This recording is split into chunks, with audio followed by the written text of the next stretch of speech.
All right, guys. Hey, let's go ahead and get settled in and come together. It's just a few minutes afterwards, and I hate to lose any more time, but I want to make the most of our time together. And I'm glad that you're here.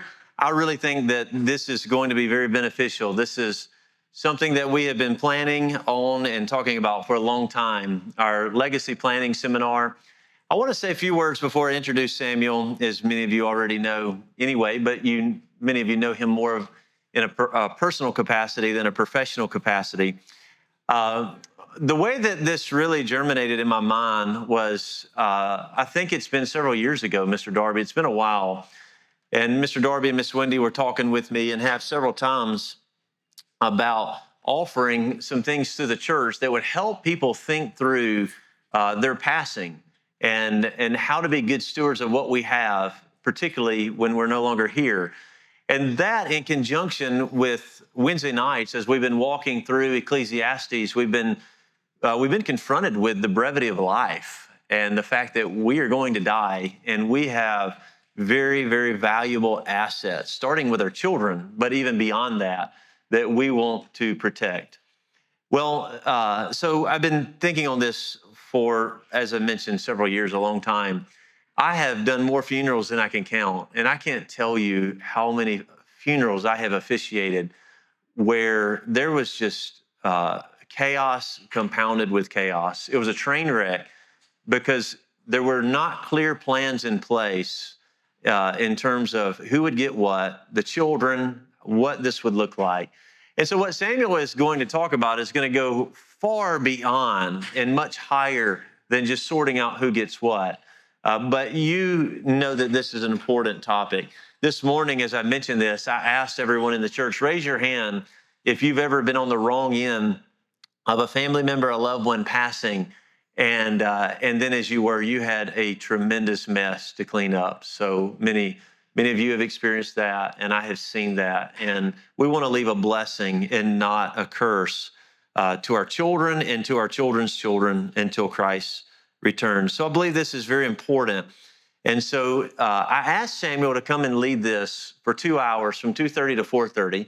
And here's the idea. I asked him to come and speak on this, a seminar sort of format, so that we could get as much as we possibly can, because there's a lot to cover, without going into a multi-week class, but still so that you can get as much as you need to.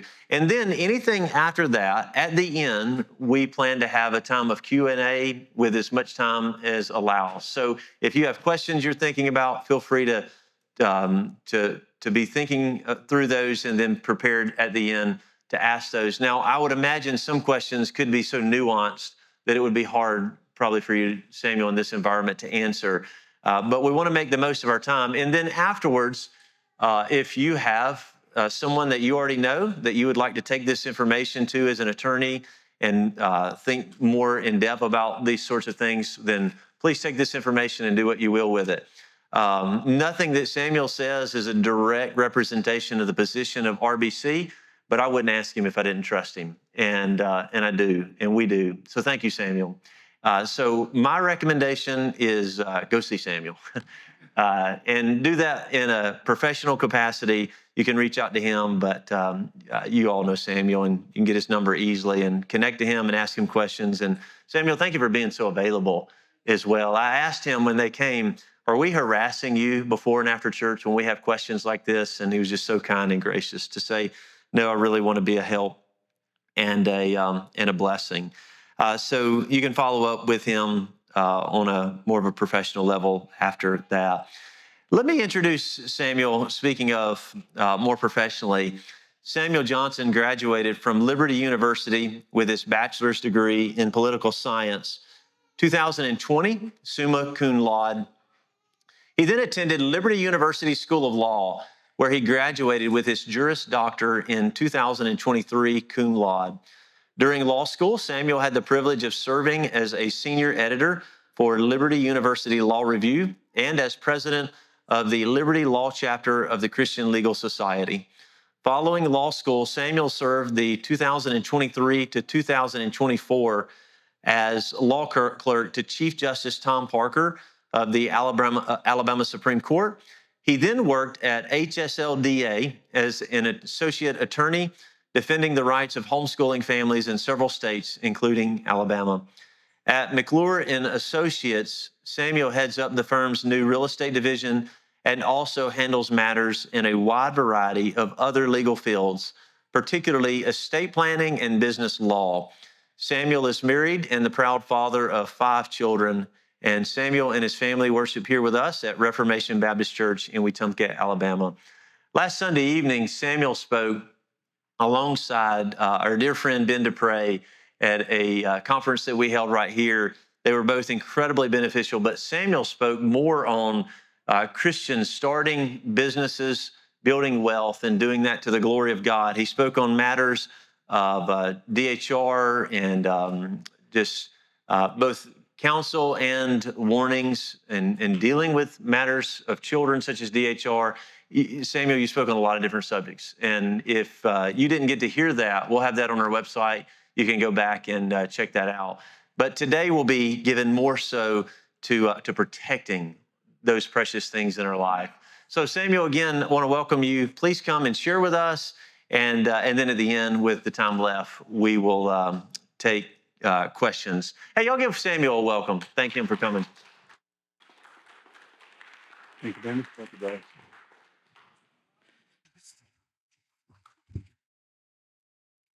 Thank you all for letting me come and speak to you once again. And no, I did not purposefully wear black for this event. So, contrary to popular opinion, today's topic, the primary topic, is not death. Nor is it just about what happens after death, although we are in a perfectly appropriate place to have that discussion. I guess Pastor Brandon here can help you make sure your soul's okay after death, and I can help you make sure your stuff's okay after death. So between the two of us, we've got you covered. But we're going to discuss legacy planning today. And you might have heard of estate planning. What I'm going to talk about is what I'd call legacy planning, because I see the best estate plan as the natural continuation of a good life plan. Your planning for your estate doesn't start with you imagining and planning for what happens when you die. It starts now with what you do with your stuff and how you invest your things and how you build the wealth, like I spoke of last week, while you're still alive. Legacy planning is about much more than who gets what stuff. It's about passing what you have built, including your resources, yes, but also your faith, your values, and any guidance you may have down to the next generation. So I prefer to take a more holistic approach to end-of-life planning. With that in mind, let's look at Proverbs 13:22. A good man leaves an inheritance to his children's children, but the sinner's wealth is laid up for the righteous. Wealth is sometimes seen as a dirty word among Christians, isn't it? And that's unfortunate because the Bible does not see it that way. We're not supposed to pursue wealth for wealth's sake, as Pastor Brandon so very eloquently stated in his sermon this morning, but to build wealth, to take dominion over the things of this earth. That is the purpose for which we were created. We were created to take the resources God has given us and build them into something better, and then pass down those things that we've built to our children, to our children's children, and so on down the line. So let's think about what happens if you don't plan for any of this, right? What happens without a plan? Well, there's a lot of things that you might not like to have happen that would happen. So what happens with your stuff? Let's start at the low end, right? What happens with who gets what stuff? Well, that gets determined by the Alabama Probate Court. And it's going to be passed out according to the Alabama intestate succession statute. And this statute delineates the answer to the only question that will be before the court, which is who gets what stuff. So none of the extra things that I just mentioned about legacy planning apply in a case like this. The only thing that the court will decide is what happens to your property. Depending on who your closest relations are, your resources may be divided in a manner contrary to your wishes. And precious family heirlooms may even have to be sold for the proceeds to be divided according to the court's idea of what's fair. Furthermore, and here's where it gets really scary, especially for the parents of young children here. If you are a parent of minor children and don't have a will, the juvenile court gets to decide who takes your kids. Your wishes do not have to be considered by the court in making that determination. The court's only interest is determining what placement is in the best interest of the child.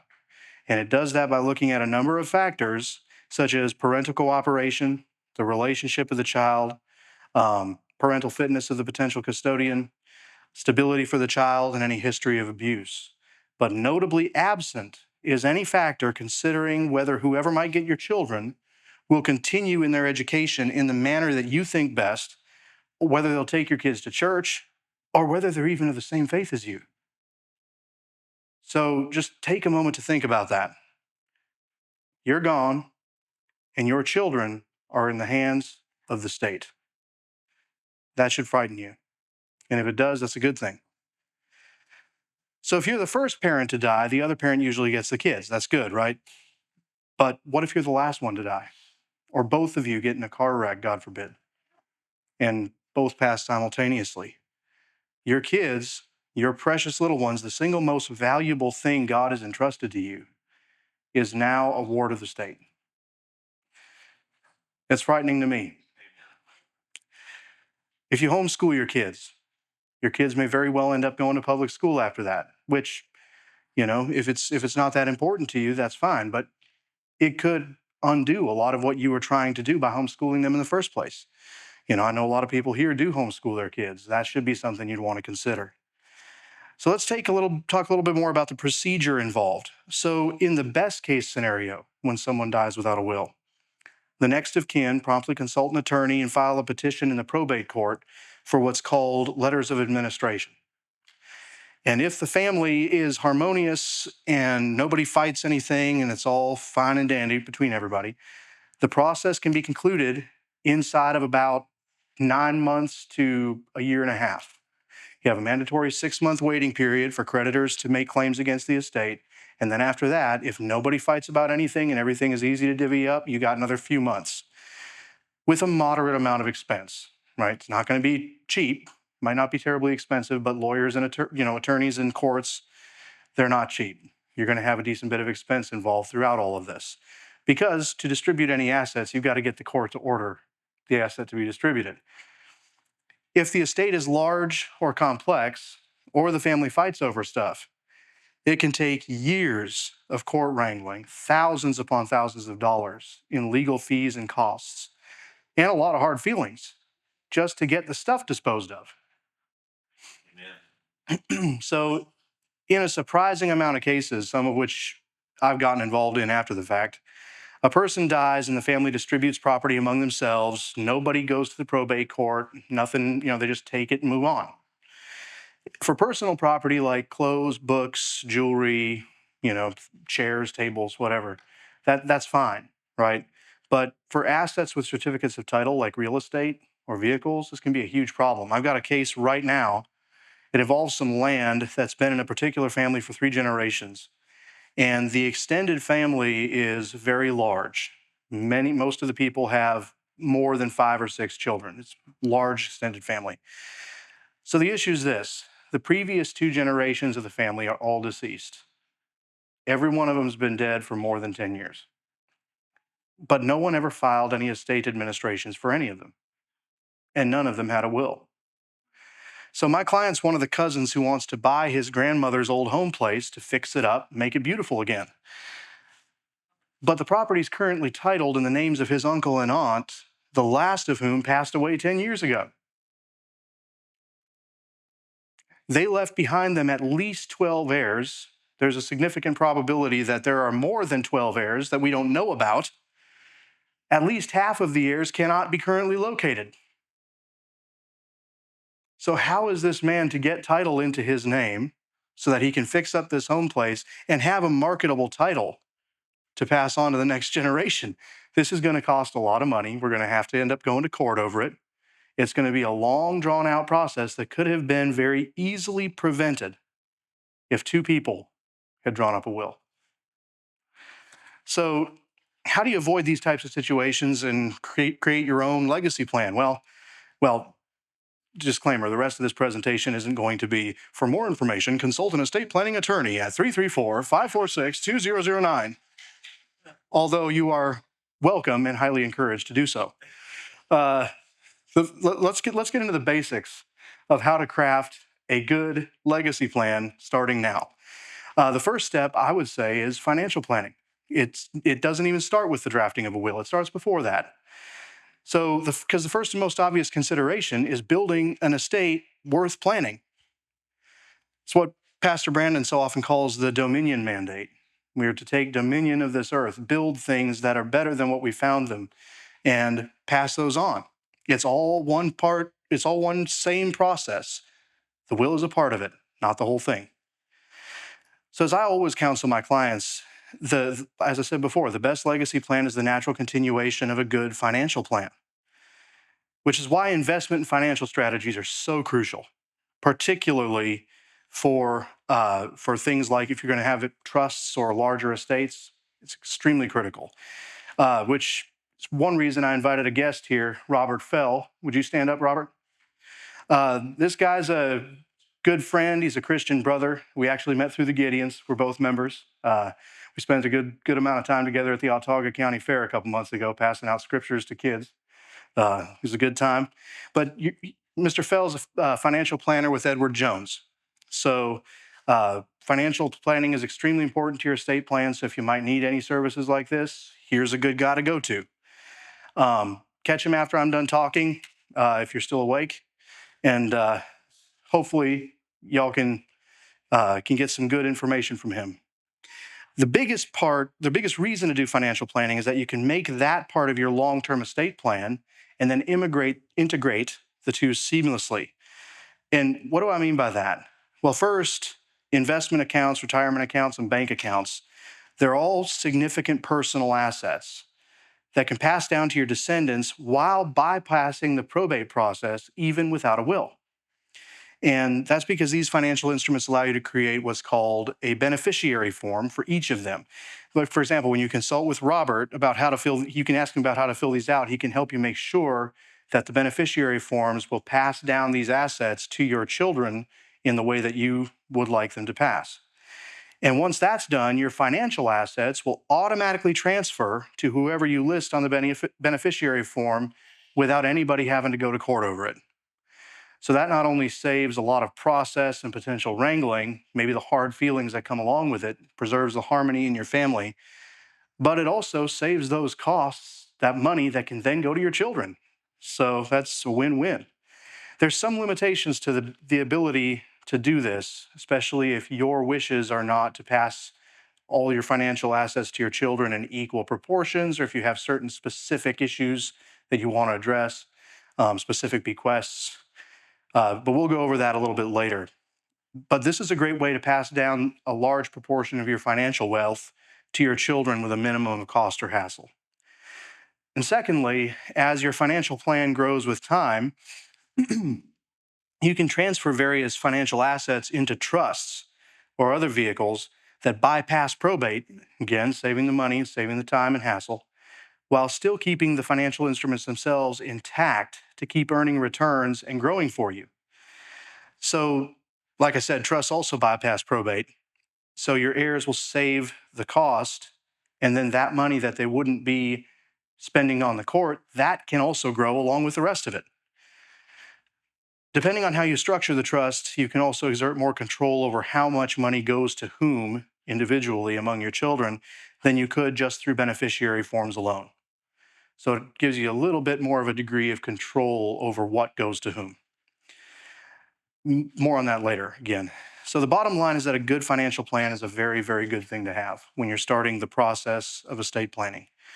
The best practice is to start thinking and planning now, so that by the time you die, hopefully many, many years from now, your estate will be not only worth significantly more than it might otherwise be, and thus of more benefit to your children and your children's children, but also that your estate, your death will not be a major hiccup to your estate. Your estate and your property can pass seamlessly as possible from one generation to the others, and continue to grow and build in the next generation for the generation that follows.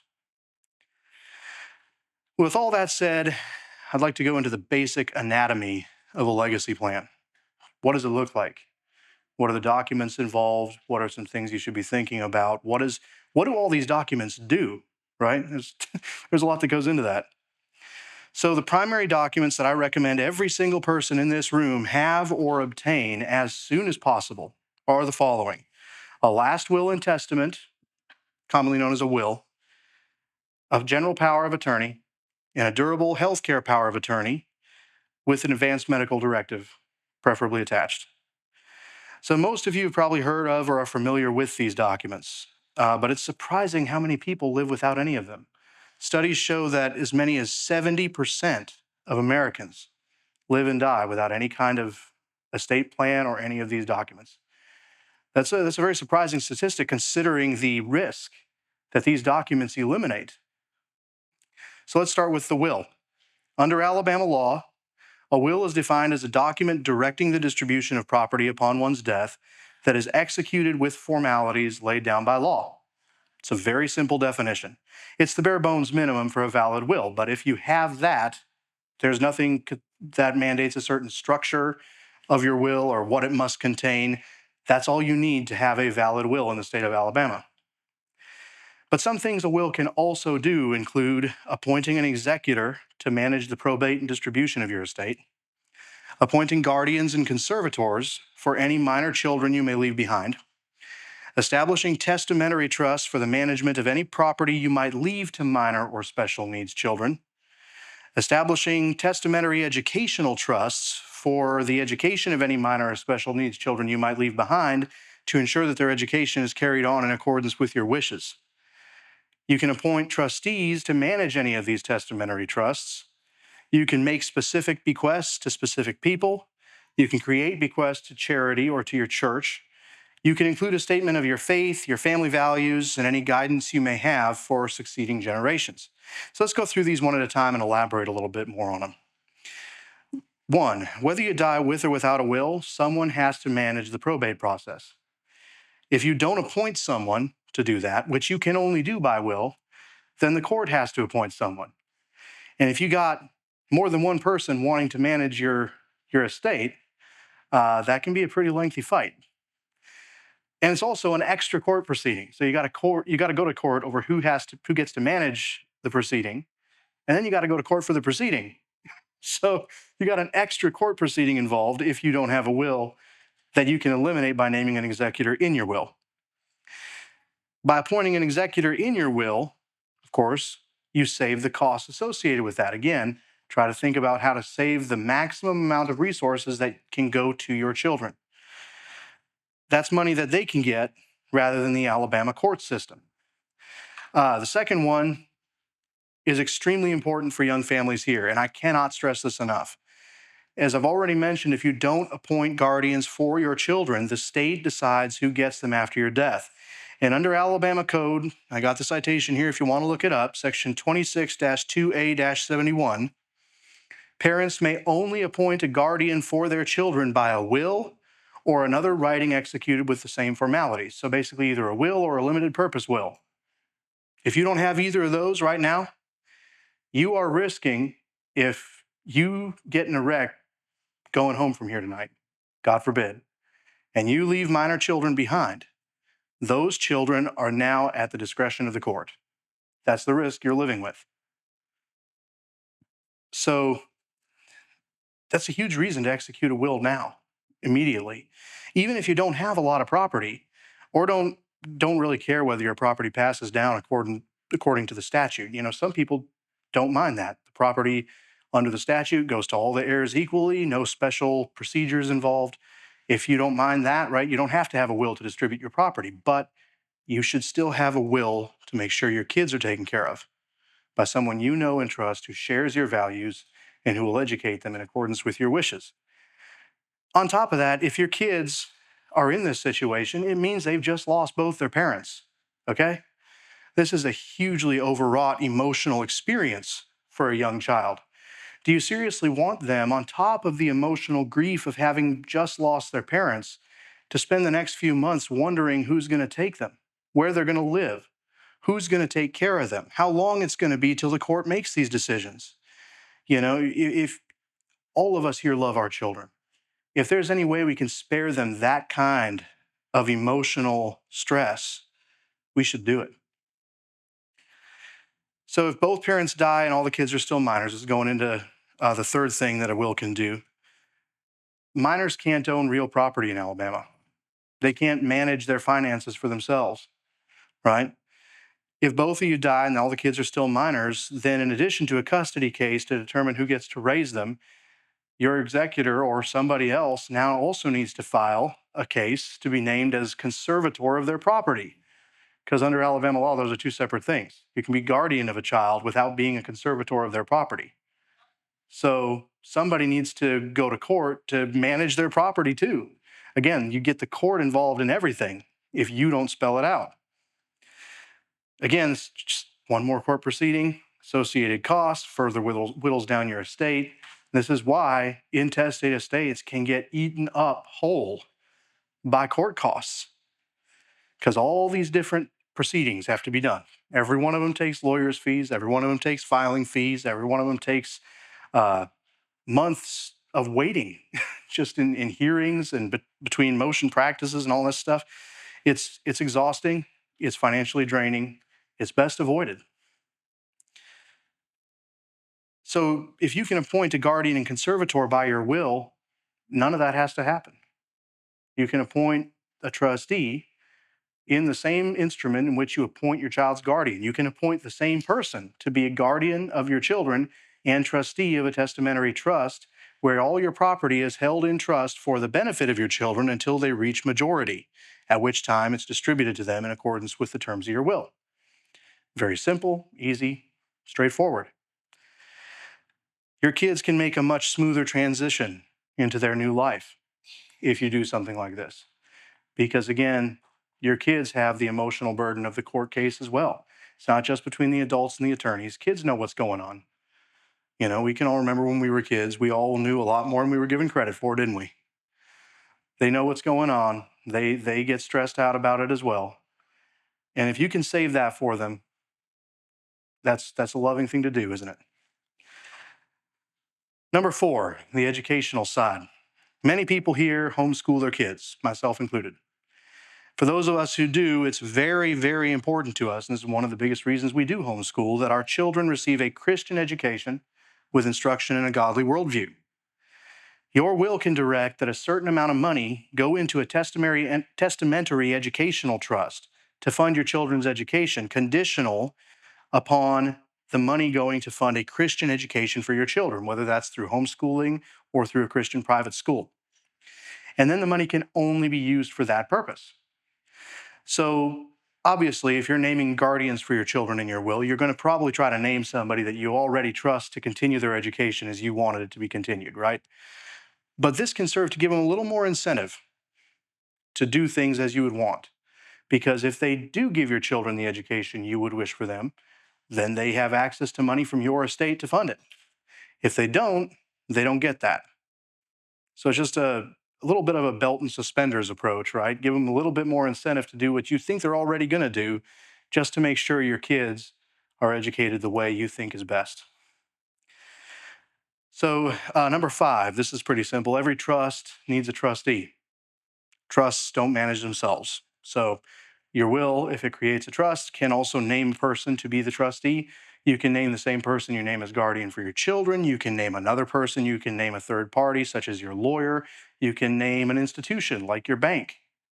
That often takes a little bit more in the terms of an administration fee, but a lot of people do that just because they can trust a bank to make better financial decisions and have better expertise in how to manage funds, right? But you have a lot of different options available to you for managing these trust funds that you leave to your children if you have to leave them in trust. Number 6, you can make specific bequests to specific people. This is one thing that cannot be done if you die without a will.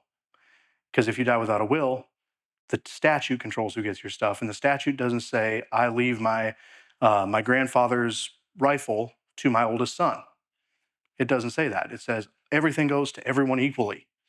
And if the rifle can't be split up in 3 pieces, right, it may have to be sold and the proceeds divided. If you don't want that to happen, you can leave it to someone specifically in your will. That solves that problem. Or if you want to leave anything to anybody who isn't in the statutory list of heirs at law, if you've got a really good friend you'd like to leave something to, you can only do that by will. Which goes into the next section. If you want to leave a bequest to charity or to your church, a will's the only way to do that. Or a trust, but more on that later. You can do it through a trust, but you can't do it without one of the two. You have to execute something if you want to leave anything to charity. The statute doesn't leave any of your money to a charitable cause.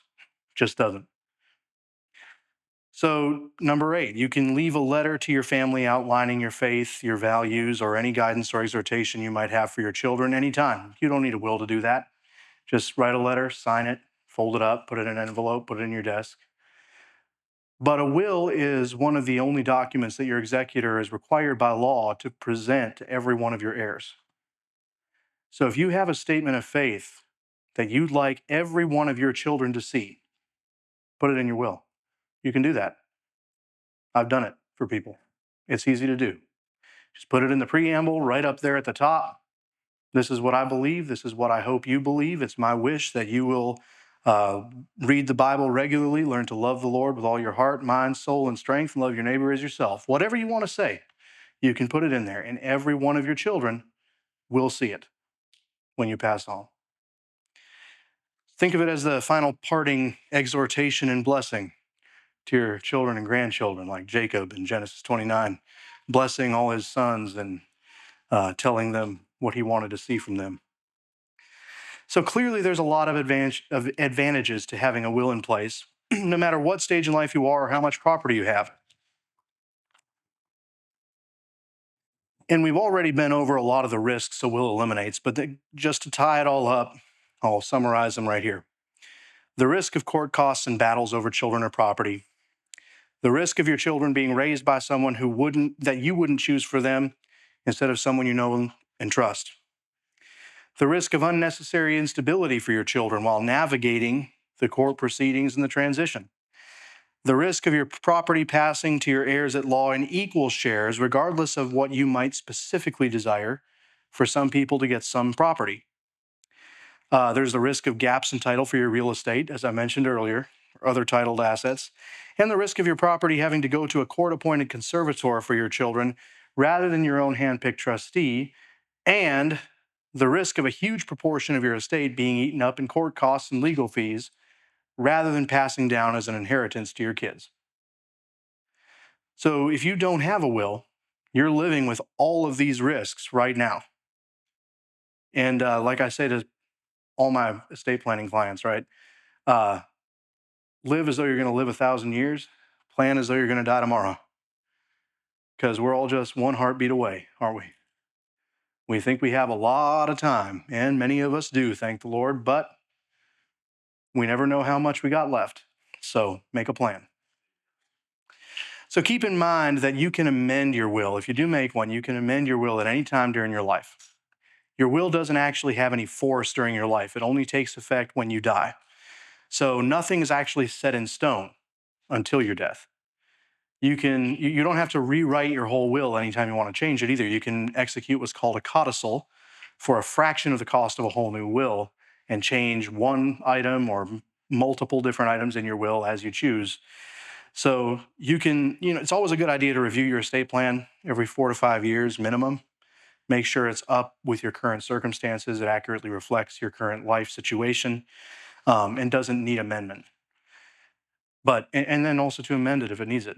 So from the will, let's move on to some other essential documents that are the powers of attorney. These are what I would call life documents because they are only in effect during your lifespan. They lose all effect upon your death. These allow someone to make decisions for you in case you're ever unable to make them yourself. So we all know stories of people who get into tragic accidents or health emergencies that render them unable, temporarily or otherwise, to manage their own affairs. Right? Somebody gets in a motorcycle accident, they're in a medically induced coma for a couple months, right? They can't make decisions for themselves. Somebody has a stroke during the long recovery process. They're not able to make decisions or communicate their own decisions. What might happen to your financial affairs if you were in that position, right? Have you ever thought of what might happen to your bank accounts? Who might make decisions as to what goes where? Who's going to pay your bills? Who's going to file your taxes? Who's going to consult your financial planner or deal with your business or employer? If you own a business, this is particularly crucial. You know, you own a business, who's going to make instructions? Who's going to give instructions to your workers? Who's going to make acquisitions and purchases? Who's going to run the sales department? Who's going to carry on all communications, right? Nobody can do that outside of either a power of attorney or going to court to be appointed your guardian and conservator. So if you don't have a power of attorney, I mean, I've done cases before where we got people appointed guardian and conservator over an incapacitated adult. They take a long time and they're very expensive. The law does not take lightly appointing one person to manage another person's property. Our property rights are sacred here in this country. And we would rather do a lot of things before we would appoint someone to manage someone else's property for them in the courts. So it's a very high standard that you have to meet. You got to do a lot of proving that the person is incapacitated and that your client is the right person to be that conservator for them. So it's a very long and expensive process, as it should be, but it's the only way to get this done outside of a power of attorney. Now, the alternative is to execute a power of attorney, a few strokes of a pen, and you're good. No brainer, I think. The problem with a guardian and conservatorship, too, beyond the initial cost to get into it, is that once you regain capacity, it can take more to get out of it than it took to get into it. Anybody here heard of Britney Spears? Right?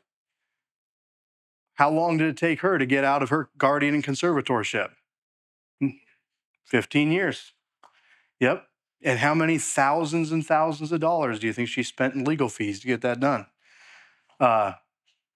So yeah, it's a big deal. If you have a power of attorney, you don't ever need to worry about getting into a guardianship and conservatorship, much less getting out of one. So you save yourself all that time and trouble. So these are the major risks you're dealing with if you're living without a general power of attorney. One of the more common scruples that I've dealt with from potential clients looking at powers of attorney is the idea that, oh, my agent can make decisions for me. So theoretically, they could empty my bank account. They could take off with my financial instruments, right? They could take off with my retirement. They could sell my property out from under me. I don't want that to happen, right? Well, there's things you can do about this. Number one, obviously, you don't appoint just anybody to be your power of attorney. You appoint someone you trust with your life, like your spouse, right? Or a very, very close friend whose character you trust implicitly. That's the first line of defense. Second line of defense is, while you're alive, if you actually do have capacity, you can undo anything your power of attorney tries to do on your behalf. If your power of attorney tries to make a withdrawal from your bank account, you can tell your bank, nope, I didn't authorize that, and they can get it back for you, typically. But the third thing that you can do, and a lot of people do, is write what's called a springing general power of attorney. What a springing power of attorney is a power of attorney that has language within it that says it only takes effect if there's a medical determination that you are incapacitated. So as long as you retain capacity, you're in sound mind, whatever, your power of attorney has no power to make any decisions on your behalf. When your doctor says you are incapacitated, you no longer have the ability to make decisions for yourself, then your power of attorney can use that document to make decisions for you. And then once you regain capacity, the power terminates. So that's a legal way you can mitigate that risk. It's always better to take that risk, though, if the alternative is taking the risks of being without a power of attorney. The incidence, I forget what the statistical incidence of abuse of powers of attorney is, but it is very low. They don't get abused very often, even though they can be. And that's because most people pick people to be their powers of attorney that they know and love and trust, and whose interests are generally aligned with their own, right? So, however you choose to do it, having a general power of attorney can make all the difference between your affairs continuing to proceed normally, if you're ever in that situation, or they're spiraling out of control very, very quickly. Again, summarize. We're gonna go through and summarize the risks again, just to make sure we've covered them all. We got the risk of your financial affairs coming unraveled if you can't manage them. The risk of having to pay for court proceedings to appoint a guardian and conservator. The risk of having to go to court again to get released from the conservatorship. And the risk of having the court appoint someone you might not have trusted to make decisions for you, or decisions in accordance with your values. And again, if you don't have a power of attorney in place, these are all risks that you are living with right now at this moment. And they can be very easily eliminated just by getting one of these documents put in place. I should mention here that one thing your general power of attorney doesn't do is enable your agent to make decisions for you regarding healthcare. That's the role of this next document we're going to look at, which is the Durable Healthcare Power of Attorney and Advanced Medical Directive. And these are often split into two documents. Some attorneys do each of them separately. I usually combine them because a single 4-page document is a lot more convenient than a 3-pager and a 1-pager. For both you and your doctors, right? It's easier to hand them the whole thing in one neat package and be on your way. So what is a durable healthcare power of attorney and advanced medical directive? As you might have guessed, it's very similar to the general power of attorney and what it provides, but it applies only to healthcare decisions, while your general power of attorney does not. It can also include what's commonly called a living will. This is the advanced medical directive portion, part of the advanced medical directive portion. This is directions to the hospital about how to handle your end-of-life procedures. So healthcare powers of attorney are used all the time for any number of medical treatments or procedures that might involve the possibility of you losing consciousness, being under anesthesia, losing capacity somewhere in the operation. If you've been admitted to the hospital for any reason, chances are you've signed at least once in your past a limited healthcare power of attorney giving the doctor this power. It's basically signed over the decisions concerning your healthcare to a doctor that you trust because he's got an MD.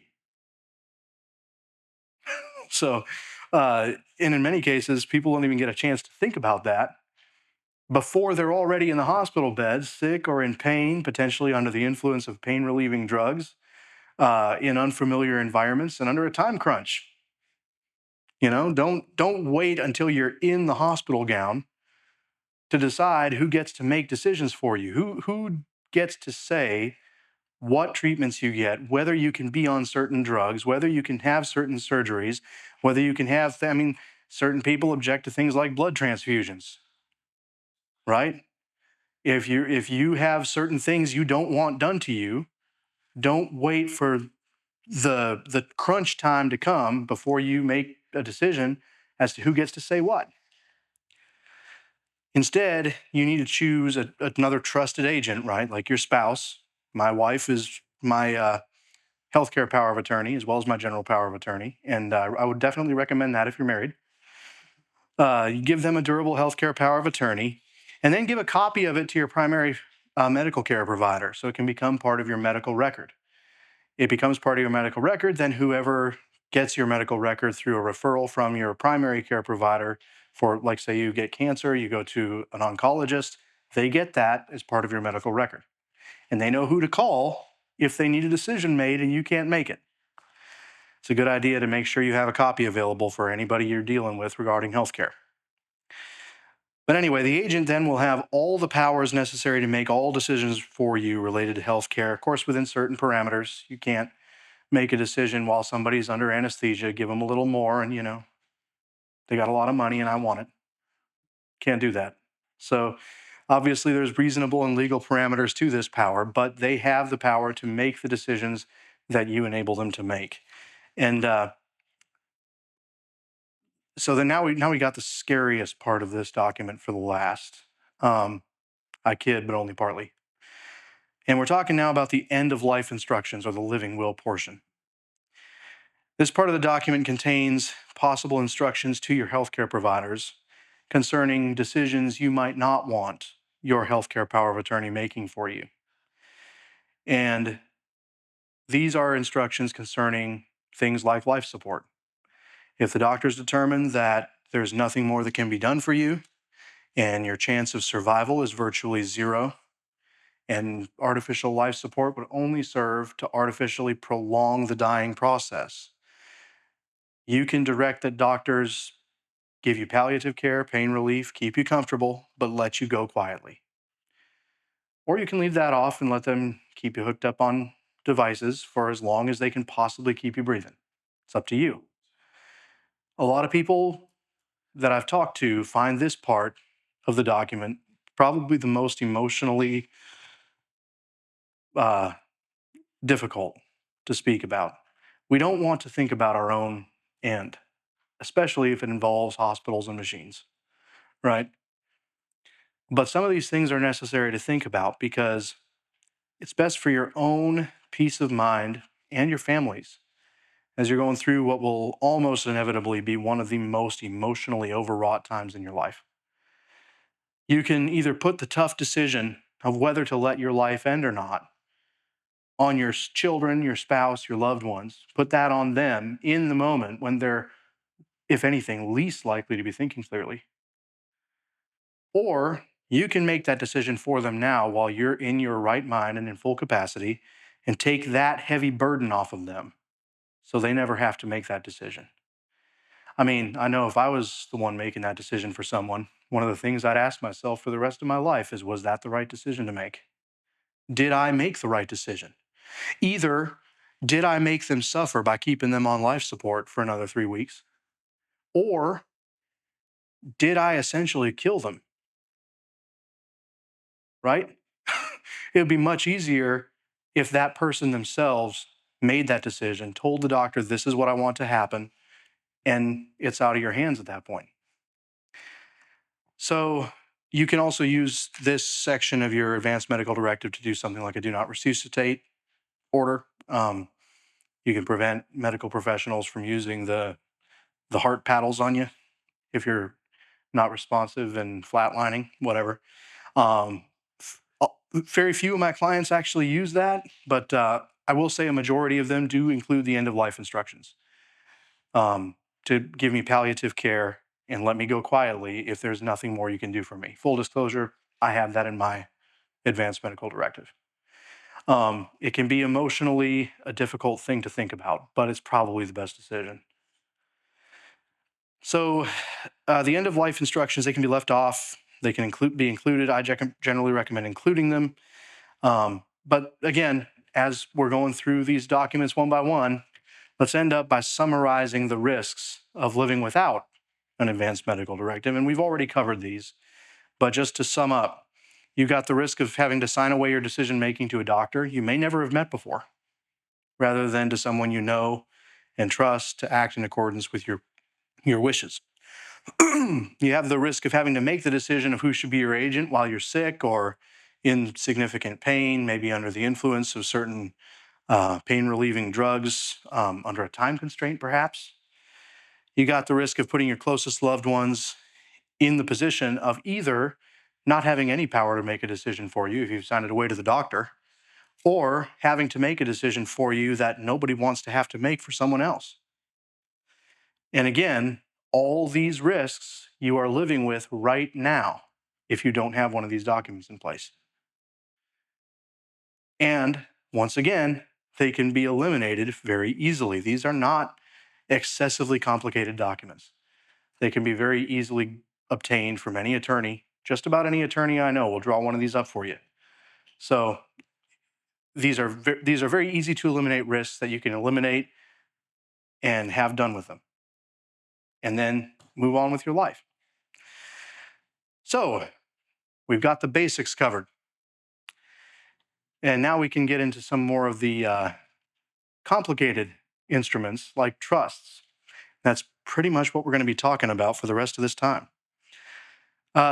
First of all, what is a trust? A trust is a relationship. A lot of people think of a trust as an entity, like a business entity, like an LLC or corporation. It's not actually an entity. A trust is a relationship under the law. What does that mean? Well, right now, if you own a piece of property, you have the title to it, you have the right to own it under the law, and you also have the right to get the benefit of it. I have a piece of land, I have the deed to it, the legal ownership, and then I also have the right to take the fruits of it. I can plant a peach tree and grow peaches and pick the peaches off my tree, and they're my peaches. I have the right to benefit from my property as well as the right to own my property. These are called the legal or title interest. Title interest is the more common term for it among attorneys. And then the beneficial interest. In a trust relationship, the title interest is transferred from the owner of the property, who then becomes the settlor. There's going to be a quiz after this. So the title interest is transferred from the settlor to the trustee for the benefit of beneficiaries. Okay? The beneficiaries then get what's called the beneficial interest. So the ownership of land, where the two strands usually go together when land is owned by you individually, when you transfer ownership to trust, you split the two interests. One goes to the trustee, one goes to the beneficiary, okay?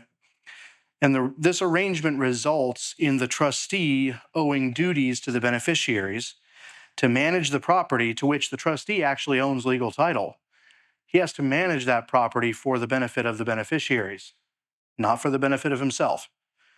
Whereas you might be managing your property right now for your benefit, right? As you should if you're smart. If you're not smart, probably wouldn't be here. But anyway, you couldn't manage your property for the benefit of yourself if your property was in trust. If you are among the beneficiaries, then you can manage it for the benefit of yourself and the other beneficiaries, okay? But there's always a duty owed to someone else. So say I have an investment account, I have the right to control all the decisions that concern that account. I have the right to control that account. I have the right to close that account if I want to. But I also have the right to take income payments or even principal payments if I need them. I have access to that resource. I have legal ownership. My name is on it, right? I have the titular interest and the beneficial interest. Now, say I give the title ownership of my investment, transfer it to my friend Robert here to be my trustee so he can manage the investment account for the benefit of my children. What he then has a duty to do, if he accepts the appointment, is manage my investment account, not so that he can make money off it, but so that my children can make the maximum benefit off of it, right? And his duty is circumscribed by law. So he doesn't have an absolute duty to make sure there's growth. He has a duty to use all reasonable business practices to make reasonably good investments, to reasonably safeguard the investments in that account, right? The law depends on the word reasonable, not just in this area of the law, but in a lot of others. But your trustee will have duties to take all these reasonable measures with the best of his business judgment to make sure that your beneficiaries get the best return. So that's a very, very simple kind of trust. Probably the simplest trust there is. I've seen trust documents that are the size of books. I mean, you can get some serious volume in some of these very complicated trusts. I've typed up trust documents that are as few as 15 pages. So you got a lot of leeway in what you structure a trust to do. A trust is probably the single most versatile of all your legacy planning documents. And it's also one of those documents that you can create while you're alive, and it continues after your death. Remember how I was saying before that legacy planning starts now and continues? Well, trusts reflect that. Now, a trust can't last forever. One of the things that we lawyers like to, one of the traumatic experiences that we all go through in law school is learning about this little thing called the rule against perpetuities. And I will not go into that here for fear of flashbacks and of a lot of people falling asleep. But anyway, your trust can't last forever, but it can last a long time after you're gone. And through your trust, you can exert a significant degree of control over the trajectory of your life's mission, because that's really what you're passing down to your family when you die. You're not just passing down a few items of stuff disconnected from everything else. If you have lived your life intentionally and lived your life according to a good and godly plan, you are passing down the mission God has entrusted you with to those who come after you. And a trust can be really helpful in doing that. There's almost a limitless variety of trusts you can establish for a similarly limitless number of purposes. And you can even put various different purposes within the same trust. So you can establish a trust document to hold your entire estate, call it a revocable living trust for you while you're alive. You can be the trustee, managing your property for the benefit of yourself and your children. It's one little tidbit here. You cannot be both the trustee and the sole beneficiary of a trust. If you're the trustee, there always has to be someone besides you as a beneficiary. Just keep that in mind. But that's the way we should be thinking anyway, right? We're managing our estates right now for ourselves and for our children. So that shouldn't be a problem for us. So the bottom line is a trust can be useful for a number of different things. You can avoid probate. Trusts are non-probate assets. Any assets that you transfer to trust, distribute to your heirs according to the terms of the trust document itself, which the probate court doesn't ever have to see. It's all done by your trustee. So you avoid any probate court costs or time or hassle. You can give your heirs incentive to follow your guidance after your death by conditioning distributions of property on them taking certain actions, right? You can incentivize your children, for example, to continue the family business by leaving aside a particular amount of money to any child who goes into the management or assistance of your family business. You can, if one of your children wants to take over the business, you can put your business entity into a trust and use the trust document to give a majority of shares in your corporation or membership interest in your LLC to the person you think would be best qualified to manage that business, and then compensate for that imbalance with distribution of other assets to your other children, right? So you get to be the one making these decisions, and your family gets to be the beneficiary of your foresight. In Proverbs 20:21, here's another good use of trusts. We read that an inheritance gained hastily in the beginning will not be blessed in the end. And in many cases, we know this is true. Studies show that people who expect to get a windfall inheritance are more apt to live recklessly and less likely to live their lives in a serious-minded, well-planned fashion. It's tempting to think that when you get your inheritance, it'll fix everything, right? And so you can afford to let things crack a little bit because you got that glue coming. In many cases, especially these days too, when your children get a big windfall inheritance later in life, a huge proportion of the time when people get a big windfall inheritance at the age of 50, 60 years old, the majority of the time they spend it on cruises. They go take vacations. They buy a nice car. None of those things are bad. Those are good things. If you want to do them, have fun, enjoy your life. We're told to do that in Scripture. But it is more helpful to your children sometimes not to get the big windfall all at once.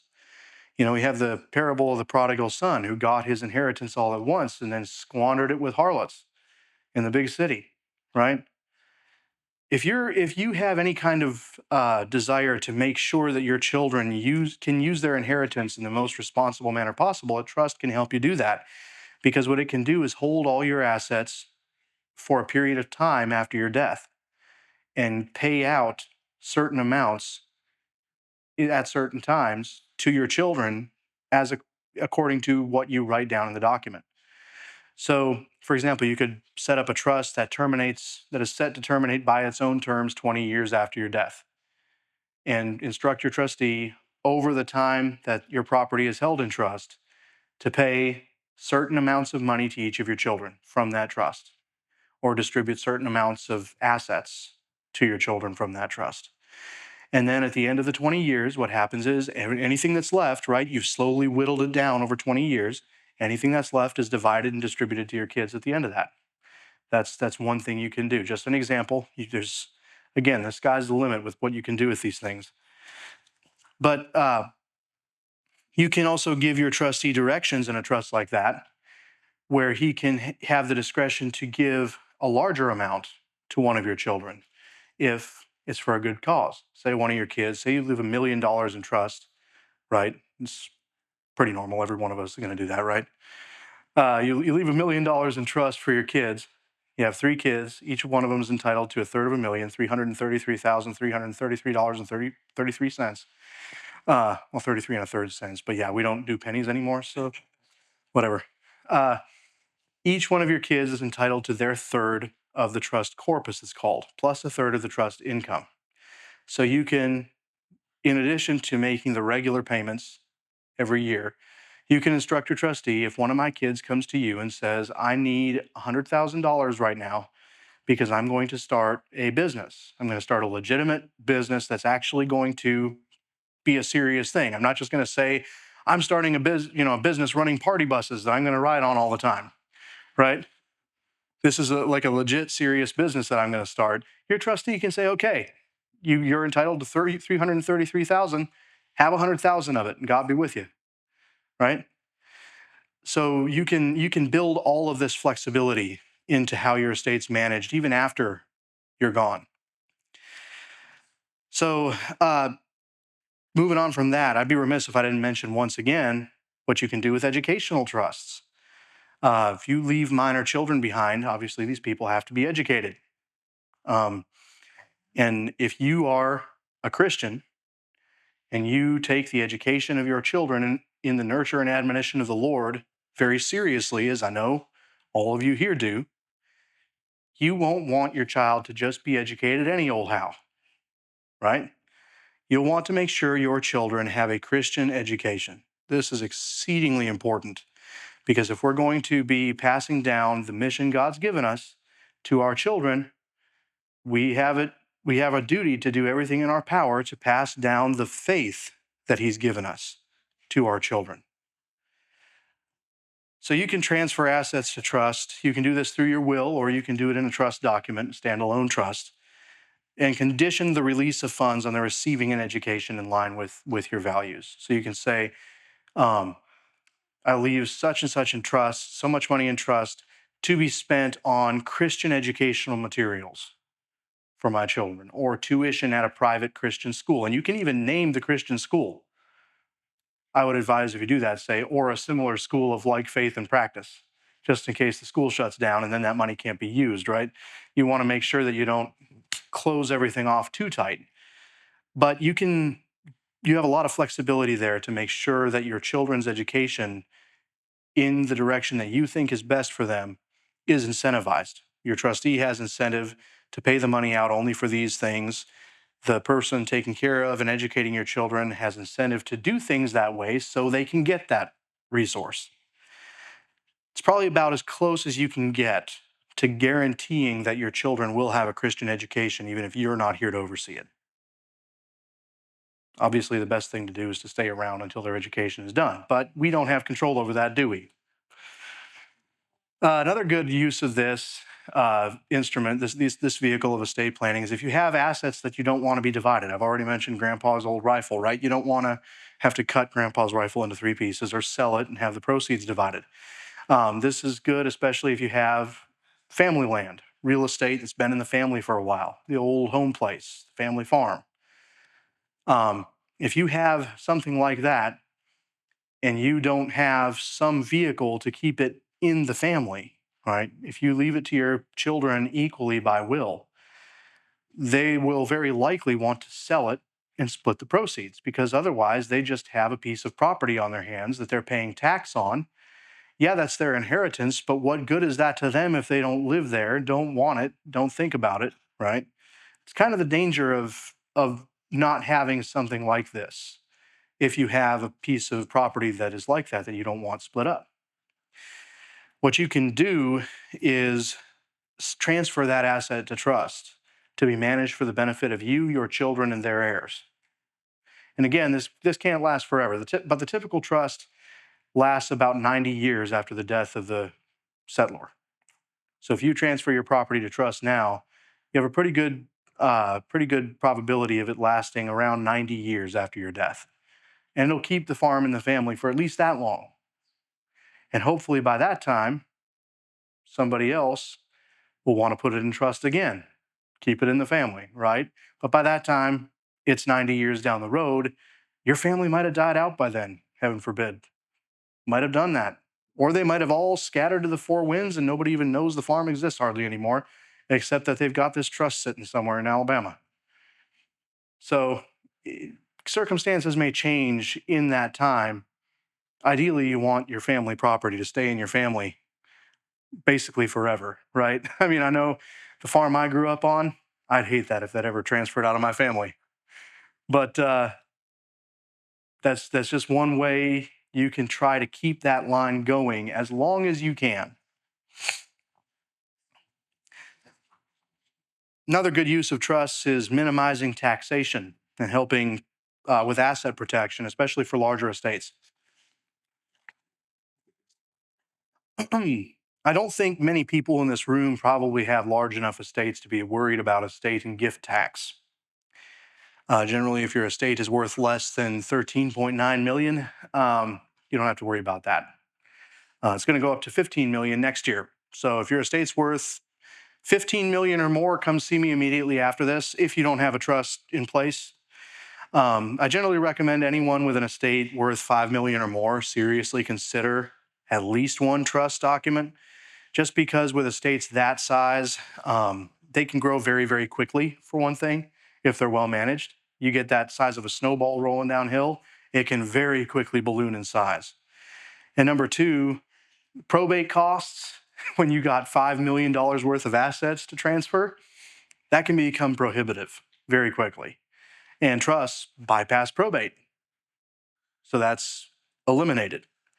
There's other considerations where a trust-based plan can be better than a will-based plan. You can help avoid certain other varieties of tax, which would probably bore everybody here to tears like they did for me in law school. So I'm not going to go into them. But another consideration where it could be better than a will-based plan is if you own assets in multiple states. If you got land in land here in Alabama, also own some property in Tennessee, maybe some in Georgia, right? If you own property in multiple states, then what has to happen if you don't have a will or trust, or even if you do have a will, if you don't have a trust document in place with all this land in it? Well, then you got to open up your primary estate here in Alabama, which is your state of residence. Otherwise, I wouldn't be talking to you. And then you also have to open ancillary estates in every other state where you have property. This requires hiring a separate lawyer for each of these cases, unless you're lucky enough to find a lawyer licensed in Tennessee, Alabama, and Georgia. Sure, there's some, not too many. So you have to hire a separate lawyer for each of these cases. You got to go to a separate court for each of these cases, pay separate filing fees for each one of them. It can get very, very costly. And that's even with a will. Whether you have a will or not, this is what you have to do if you have multiple state estates. When you transfer these things to trust, again, it bypasses probate. So you don't have to go to court anywhere. Your estate goes to your beneficiaries exactly as you intend without any court ever having seen anything, because your trustee is perfectly empowered to handle all of it. There are also good vehicles for managing complex or ongoing income generating assets. Talking like things like patents, copyrights, income generating financial products. You can manage these more smoothly through a trust than you can if you have to hold them up during probate. By bypassing the probate process, these things can just continue generating income, just keep trucking right along, and your family can get the income off of them in accordance with the trust document that you've already planned out, without having any court hold anything or stop anything till you can get a court order, which can take a few months just because courts schedule things way in advance. So basically, any asset that you don't want to have your kids sell or split the proceeds, or you don't think is going to be available to your kids without having a separate court proceeding filed in another state, or if the asset's just really complex and produces income that might be interrupted, it's a good idea to have a trust document. So how is a trust created? You can do this two ways. You can either create a standalone trust document. Most people who create trusts, the first one they create is a revocable living trust, it's called. And this is a trust that's a standalone thing. You transfer all your assets to it or a portion of your assets to it while you're still alive. Usually people appoint themselves as their own trustee during their lifetime and then somebody else to take over on their death. And the thing about this trust is you can revoke it, you can change it at any time because you're alive. You can essentially manage your property just as you would without the trust, except you now bear a duty to your children not to waste your property, which if you're smart, you're not going to do anyway. But you have a revocable living trust. You can have some irrevocable trusts if your estate grows and you're worried about estate and gift taxations, things like that. It removes the assets entirely from your probate estate, so you don't have to worry about those varieties of taxes. But you can have that kind of standalone trust document, or you can create a trust by will, as I mentioned earlier. To be completely honest, unless you have a fairly large estate with a decent bit of complexity to it, most people probably won't need a trust. Might be nice to have if you have certain complicated plans that you'd like to have for your property and your kids, but you don't need a trust. Most people can do just fine with a will. But if you do have these kinds of complicated plans, complicated assets in multiple states, it's a good idea to have a trust. Forming a trust, here's some of the cons. It's more expensive than a will. Typically, a trust costs about 50 to 100% more than executing a will does. And that's just because whereas your will might be 15 pages, your trust is going to be 25 to 30 pages. It's usually double the length of a typical will. And that's because it's got a lot more complexity to it concerning what happens because you're spelling everything out. Unlike with a will, you spell everything out in a trust. So while you're alive, you can serve as the trustee. You don't have to pay yourself a fee to administer your own trust. I mean, unless you're getting paid already for managing your own property, you don't have to do that. But after your death, whoever you select as a trustee will probably need to be paid for their services, especially if you do select an institutional trustee like a bank. They usually take larger administration percentages. It's typically a percentage of assets under management. So the larger your estate, the larger the fee, but the larger the estate, the less painful the fee is, right? Just kind of it depends on how you want to structure your estate to get the maximum benefit for your children. So trusts they're a huge topic. We could easily be here another 5 hours, probably another 5 days. I know I spent a whole semester learning about them in law school, and it was intense. So even if we were going to get a complete 30,000-foot view on the subject, it would take a while. I'm sure you all will probably have a lot of questions. If you don't, that's fine. I did better than I thought I would then.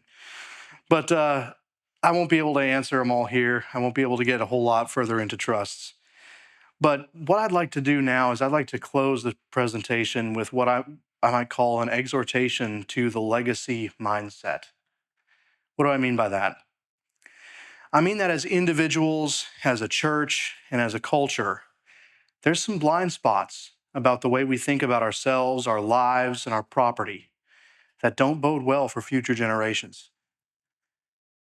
You know, we ourselves, here and now, we need to commit to changing that for ourselves and for our children. We live in a time and place that's consumed with short-term and self-centered thinking. We're taught from infancy that the answer to the age-old question, what is the good life, is live for yourself and live for the moment. We as Christians are called to live a radical life of submission to the commands of God, not the dictates of culture. So what do the scriptures and the ancient writings of the church say about these things? That's the major question for us. We've already seen one scripture that says a good man leaves an inheritance to his children and his children's children, which should give us a clue. Our thinking shouldn't be centered on ourselves alone. Throughout Scripture, if you look at the big picture of how God interacts with people, God doesn't interact with people just in terms of themselves as individuals. God acts in terms of bloodlines, of covenantal families. God makes a covenant with Abraham and his seed. God makes a covenant with Noah and his seed. God makes a covenant with David and his seed. What's God's most terrible punishment that he ever visits on anyone in Scripture? It's not that they be killed, right? That's a punishment that God doles out in Scripture, but it's that their entire line goes extinct. We need to start thinking of ourselves in terms of placeholders. We are placeholders in a line of stewards that God has created to take dominion over this earth. We have a duty as stewards of God's creation. Right? We're told in Proverbs 6, verse 6 through 8, go to the ant-o-sluggard, consider her ways and be wise, who having neither chief officer nor ruler, prepares her bread in summer and gathers her food in the harvest. Ecclesiastes 4, 7 through 8, again, I saw vanity under the sun. One person who has no other, either son or brother, yet there is no end to all his toil. And his eyes are never satisfied with riches, so that he never asks, for whom am I toiling and depriving myself of good? This also is vanity and a great evil. It sounds like a lot of Americans today, doesn't it? There's a lot more in Scripture about this, but you get the picture. Our duty as stewards of God's creation is to pass down our office to our children and our children's children with God's estate left better than we found it. So we need to think of ourselves not so much as sovereign individuals, but more as members of a bloodline, of a family that has existed since the beginning and will exist until the end, God willing. We're the representatives of our ancestors and the forerunners of our descendants. And as such, we need to act in such a way as not to shame ourselves in their eyes. It's true, perhaps most of us won't be remembered in 100 years. But why not live so as to be remembered, even if you know you might not be? It's an old proverb that says, the best man plants a tree he knows in the shade of which he knows he'll never sit, something along those lines, right? You might know, I doubt I'll be remembered in 100 years, but I'm going to try to be, right? That's the goal, isn't it? We need to think not so much about getting ourselves nice things, fun vacations, and status symbols. None of those things are bad. But we need to think more about applying the talents God has given us to the resources he's placed within our grasp so as to continue the line better than it was when it came to us. Subdue the land, make wise use of our resources, give them to our children to give our children a more solid foundation on which to build so that their grandchildren can build the edifice further. And in this vein, I'm going to close by reading a chapter from the book of Sirach. And this is a book that's in the Apocrypha. I know Baptists don't usually read the Apocrypha much, but a lot of the Christian church took this as inspired scripture from very early in church history. In fact, the Apocrypha was included in the Septuagint, which Jesus routinely quoted. So even though I don't think it's inspired scripture, it still makes great reading. And I've been very uplifted by my reading of it many times. I'm going to read this passage now from Sirach chapter 44 because I think it exemplifies well the mindset and the vision that God's people had throughout the history of the church and that we need to have today. Starts, I will now praise the godly, our ancestors in their own time. The abounding glory of the Most High's portion and his own part since the days of old. Subduers of the land in kingly fashion, renowned for their might, counselors in their prudence, seers of all things in prophecy, resolute princes of the flock, lawgivers in their rules, sages skilled in composition, authors of sharp proverbs and composers of melodious psalms, writers of lyric poems, stalwart, solidly established, at peace in their own estates. All these were glorious in their time, illustrious in their day. Some of them left behind a name so that people recount their praises. Of others, no memory remains. For when they perished as if they had never lived, they and their children after them. Yet these also were godly. Their virtues have not been forgotten. Their wealth remains in their families and their heritage with their descendants. Through God's covenant, their family endures, and their offspring for their sake. And for all time, their progeny will endure, and their glory will never be blotted out. Their bodies are buried in peace, but their name lives on and on. At gatherings, their wisdom is retold, and the assembly proclaims their praises.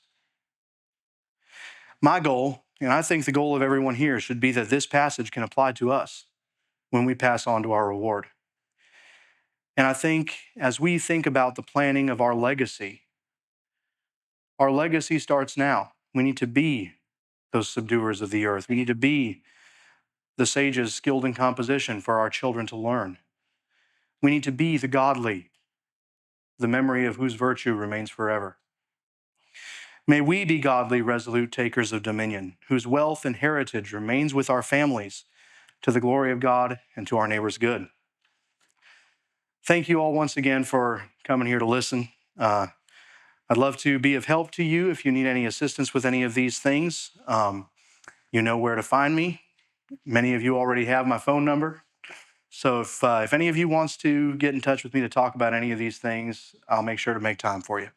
God bless you all. Thank you very much.